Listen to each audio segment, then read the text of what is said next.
Magandang gabi po sa inyong lahat. Sana inyong napansin ang ilang mga pagbabago sa loob ng ating simbahan. Yung iba, parang ngayon pa lang nakita. Ang dasal ko sa Panginoon, hindi lamang pagpapasalamat. Ang panalangin ko, kasabay ng malamig na electric fan, kasabay ng maliwanag na mga ilaw, kasabay ng isang klarong sound system, sana mas nakapagdadasal. Sana mas nakakasabay sa pagkanta. Sapagkat ang mga biyayang pinagkakaloob sa atin, hindi lamang dapat natin pinasasalamatan. Dapat tinatanaw din. Tinatanaw ng may utang na loob. At paano masasabing tunay kang nakapagpasalamat kapag yung biyaya hindi sinasayang? Yung biyaya, pinahahalagahan. Kanina tinitingnan ko po kayo, sabi ko, walang nagpapaypay. Dati po, kapag ganitong oras, yung mga lola talagang mo. Kaya salamat sa Diyos. Nasa pangatlong linggo na tayong mayroong big ass fan. Nung isang linggo, nasa likod ako. Sabi ng isang lola, Father, mabagal. Sabi ko, kapag nilakasan pa po natin, giginawin na ho kayo. Pero sabi ko po kay Lola, sabi ko, kaya humabagal yan, hindi pa ho tayo bayad. Pag bayad na ho tayo, lalakas ho yan. But seriously, salamat sa Diyos at sana po, mga minamahal kong mga parokyano, huwag naman sanang dahil komportable na nakatulog. Sobrang lamig, no? Nakatulog sa misa. Kundi sana po, no? Mas makapagdarasal po kayo. Mas makapagsisimba. At higit sa lahat, dahil nakapagdasal, nakapagsimba ng mabuti, mas mapapalapit sa Diyos. Mantakin ninyo, electric fan pa lang yan. Ilaw pa lang yan. Yung sound system sobrang lakas, kinakailangan kong lumayo. Baka dapat yata hinaan ng konti. Ang mga pagbasa natin ngayong linggo ay nakasentro sa isang mahalagang aspeto ng ating pakikipag-ugnayan. Ang ating buhay bilang mga tao. Ano po iyon? Ang katotohanan ng pag-ibig. Pag may mga tao po nagtatanong sa akin, Father, kamusta po ang inyong love life? Ganyan-ganyan yung mga reaksyon nila. Ang inaantay, ano magiging sagot ni Father pagdating sa love life? Kaya lagi kong sagot, 100%. Bibilog ang kanilang mga mata. Magugulat at sisigaw. Sasabihin, oh, 100%? Eh, Father, pari po kayo. Parang ang pag-ibig ay para lamang sa mga single. Parang ang pagmamahal ay para lamang sa mga mag-asawa. Sa katunayan, kaya ako nagpari dahil sa pag-ibig. Kaya't ako ay pari, kaya dapat na ang pag-ibig ay 100%. Siguro mamaya, bago kayo matulog, tanungin po ninyo yung mga sarili. Oo nga naman. Kamusta ba ang estado ng aking pagmamahal? How is my love life? Sapagkat masasagot ng tanong na ito ang mga pagbasa natin ngayong linggo. Mayroon tayong kasabihan, never take law into your hands. Huwag mong ilagay ang batas sa iyong mga kamay. Subalit papatunayan na ang kasabihang ito ay pwedeng baguhin. Sapagkat ang mga pagbasa natin ngayong linggo ay nagpapaalala na yes, we must not take the law into our hands, but also we can take the law into our hearts. Hindi sa kamay ilalagay, pero ang batas, isa sa puso, isa sa buhay. At ang puso ang siyang sentro ng ating buhay. Tayo bilang mga tao, kapag sinasabing wala kang puso, Isa lang ibig sabihin nun, hindi ka na tao. Kapag sinabing wala kang puso, mabuti pa ang saging may puso, pero ikaw wala. Kaya ang isang taong walang puso, hindi po tao ang tawag doon. At ngayong gabi, yun ang binibigay sa ating katotohanan. Ang batas, kagaya ng tinanong kay Jesus sa Ebanghelyo, hindi lamang dapat natatandaan. Ang batas, hindi lamang dapat sinusunod o ginagawa, kundi ang batas, kapag nakaugat sa pagmamahal, isinasa puso, isinasa buhay. Kaya nga po, we must take the law not into our hands, but also into our hearts. Why? Because the heart is the center of our lives. Ang puso, pumipintig, tumitibok, sapagkat kaya niyang magpadaloy ng buhay. At ang puso, hindi lamang simbolo ng pagmamahal. Ang puso, simbolo ng buhay. Kaya nga po, mga minamahal kong mga kapatid, tatandaan natin the essence of our Christian faith, the essence of our being Catholic, is not all about doing something and avoiding many things. The essence of our faith as Catholics is not only about a series of do's and don'ts, a series of rules and regulations, but the essence of our faith is all about relationship. Yung ating pong ugnayan. Maikwento ko lang ng maikli. No? Alam niyo, simula po nung dumating ako sa ating pamayanan, sa parokya, no? Maglalabing isang taon na po, 11 buwan na po ako. 11 buwan at 3 araw. Isang bagay po yung malimit ko pong binibigyan ng pagpapahalaga. 2 lang po yung lagi kong tanong sa sarili pag may activity po tayo. Halimbawa kanina, kakatapos na ng ating living rosary. Ang una kong tatanungin sa aking sarili, habang nagpaplano kami ng living rosary, ito ba makakapagpalalim ng aming pananampalataya? Pangalawa kong tanong, ito bang living rosary mas magpapatatag ng aming ugnayan? Kasi kung sa living rosary, hindi naman lumalim yung pagkilala sa Diyos, nagpagod lang tayo. Kasi kung yung ating prosesyon mamaya pagkatapos ng misa, hindi naman po nagkaroon ng ugnayan sa bawat isa. Nagpagod lang tayo. Tabi-tabi, may mga ganon. Sasama ng prosesyon, ang haba ng kandilang dala, may nakasalubong, inismiran. Papasok ng simbahan, magsisimba, makikipag-unahan sa upuan. And that is the essence of our Christian faith. It is not all about the rules and regulations. It's not all about what to avoid. But the essence of our faith is all about relationships. Kaya siguro, no, pangalawa pong tanong, marami tayong tanong na dapat sagutin ngayong linggo. Kung kanina, ang sabi ko, tanongin niyo po ang inyong mga sarili, kamusta na nga ba ang aking love life? At pangalawang tanong, kumusta ang ugnayan ko sa Diyos at sa aking kapwa-tao? Sapagkat ang ating pong mga pagbasa ay magtuturo sa atin kung paano dapat tayo makitungo sa isa't isa. Hindi lamang sa Diyos, kundi sa kapwa na ating nakakasama. Sa unang pagbasa po, itinuro sa atin na ang pag-ibig ay hindi mapanakit. Love is about not harming the other.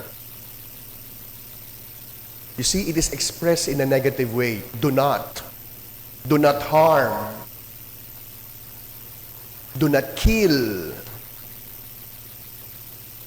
At pansinin ninyo, yung mga binigay po mga example, sila po yung mga nasa laylayan ng lipunan.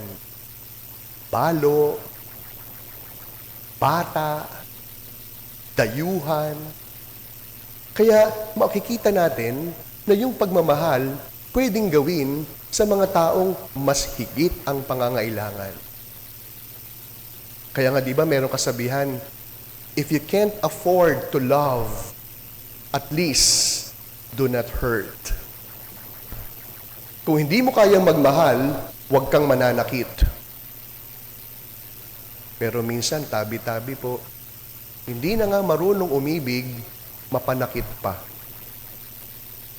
Hindi lamang ng damdamin, kahit pa ng pisikal sa bawat isa. Kaya ano po yung tinuturo sa atin? Paalala ko po sa mga merong ka-I love youhan po dito. Kahit po sa ating mga online parishioners. Pag mahal mo ang isang tao, hindi mo lamang gagawin yung kanyang gusto. Hindi mo lamang ibibigay yung kanyang ibig. Sapagkat ang unang aspeto ng pagmamahal, iiwasan mo rin ang mga bagay na pwede niyang ikagalit. May mga tao, alam na alam, masaya siya pag may rosas. Paborito niya, kaldereta. Gusto niya ng crispy pata. Hindi ko po sinasabing mali ang mga ito. Tama. Ibigay ano ang pwede makapagpasaya. Pero yung pagmamahal na ito sa unang pagbasa ay may ibang mukha. Kung kaya mong gawin ano ang pwede makapagpasaya sa kanya dahil mahal mo siya, dapat alam mo rin ano ba ang mga bagay na pwede niyang ikagalit. Ano ang mga sitwasyon na pwedeng makapagpalungkot. Kaya mga misis, yung mga misis, wag po kayong kiligin kung kaya kayong pasayahin ng inyong mga mister. Kasi baka yun lang ang kaya nila. Dahil hindi nila alam ano ang pwede niyong ikalungkot. Ano ang pwede niyong ikagalit. The first aspect of love is avoiding to harm. Sapagkat ang pag-ibig, hindi dapat nananakit. Gayun din sa ating pangalawang pagbasa, itinuro sa atin ni San Pablo ang kabilang mukha ng pag-ibig. That is, kung yung una, avoiding to harm. This time around love, for St. Paul, you have to do something. Sapagkat ang pag-ibig, upang maging makatotohanan, dapat nararamdaman. Dapat may nangyayari. Dapat may epekto sa ating iniibig. Dapat may gagawin. Sapagkat kung yung pag-ibig hanggang salita lamang, peke ang tawag dyan. Kung yung pag-ibig hindi kayang iparamdam, sinungaling yung nagmamahal. Ang kabilang mukha ng pag-ibig dapat may ginagawa. That is why, my dear friends, the opposite of love is not anger. The opposite of love is not even hatred. But the opposite of love is indifference. Ang kabaligtaran ng pagmamahal, hindi galit. Kundi ang kabaligtaran ng pag-ibig, kawalan ng pakiramdam. Kawalan ng pakialam. Kung ang unang pagbasa, ang pag-ibig hindi dapat nananakit, lalo pa doon sa mga maliliit, ang pangalawang pagbasa, dapat ang pag-ibig ipinaparamdam. Ang pag-ibig dapat may tunay na malasakit. Kaya nga po sa Ebanghelyo, ano po ang sinasabi po sa atin ni Jesus? What is the greatest commandment? The greatest commandment is to love God. Kaya alam ninyo, nung nagninilay ako, sabi ko, kakaiba talaga si Jesus. Sapagkat anong kanyang sabi? Mahalin mo ang Diyos ng iyong buong kalakasan, ng lahat ng iyong pag-iisip, ng lahat ng iyong sinasabi. To love God, in short, to love Him all the way. Aminin ninyo, mahirap na nga talagang mahalin ng Diyos Pero heto, hinahamon niya tayong mahalin siya nang walang itinitira. Pero alam ninyo, ang galing talaga ng Diyos. Bakit? Dahil bago ko pa maisip na mahirap siyang mahalin, nagbigay kagad siya ng isang madaling paraan upang ito'y tupdin. Ano yun? Love God with all your heart, with all your soul, with all your strength. Dahil mahirap, sige. Love your neighbor as yourself. Dahil batid ni Jesus na hindi magiging madali para sa atin, na siya'y ibigin ng lakas lahat sa atin. Kaya ang sabi niya, sige, padaliin natin. Mahalin mo ang iyong kapwa. Mas padaliin pa natin ang pamantayan ayon sa iyong sarili.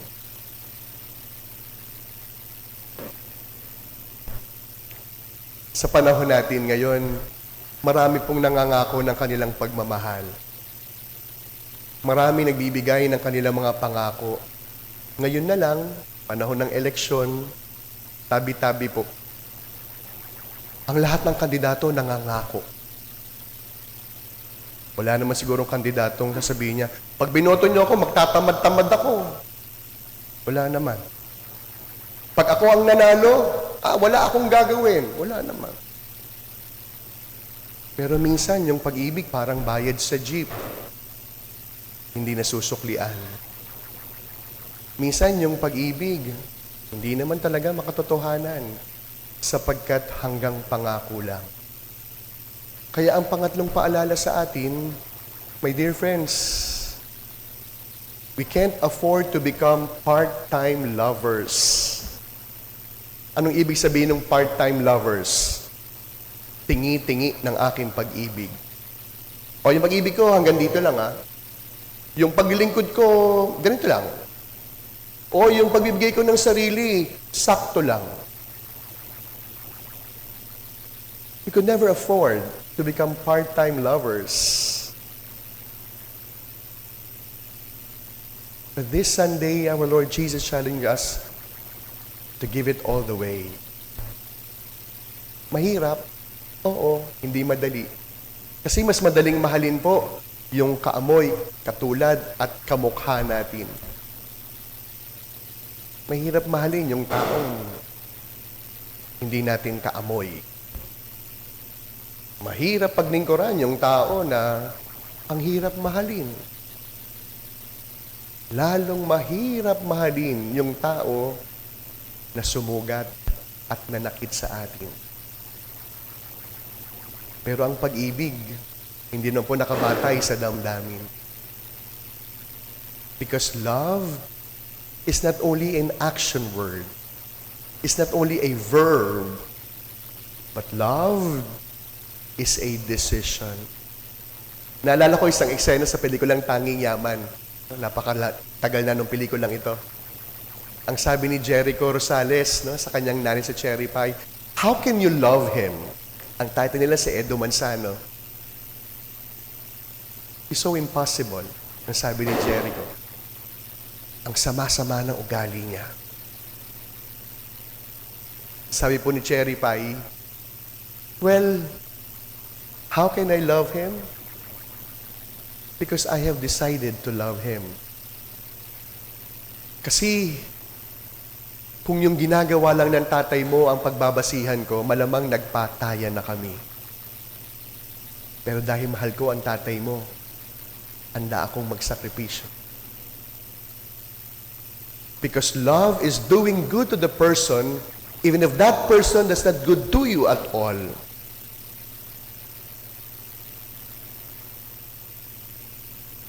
Kaya nga hindi ba, walang katotohanan yung kanta ni Whitney Houston.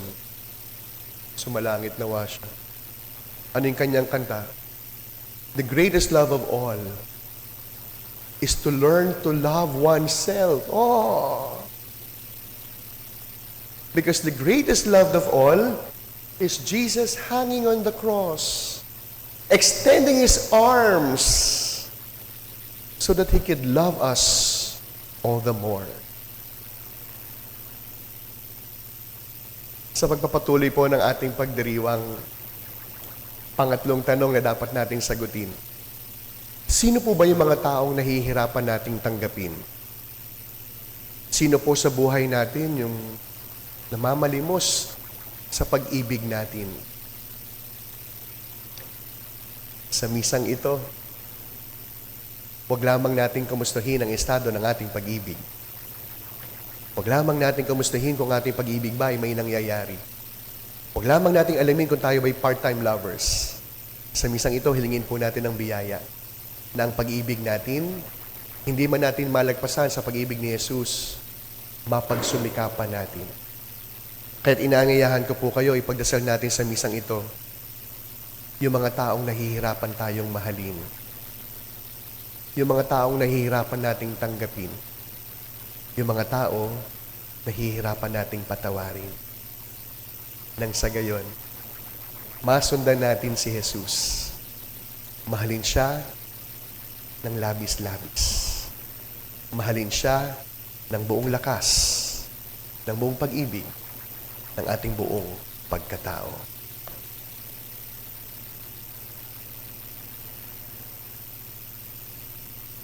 Amen.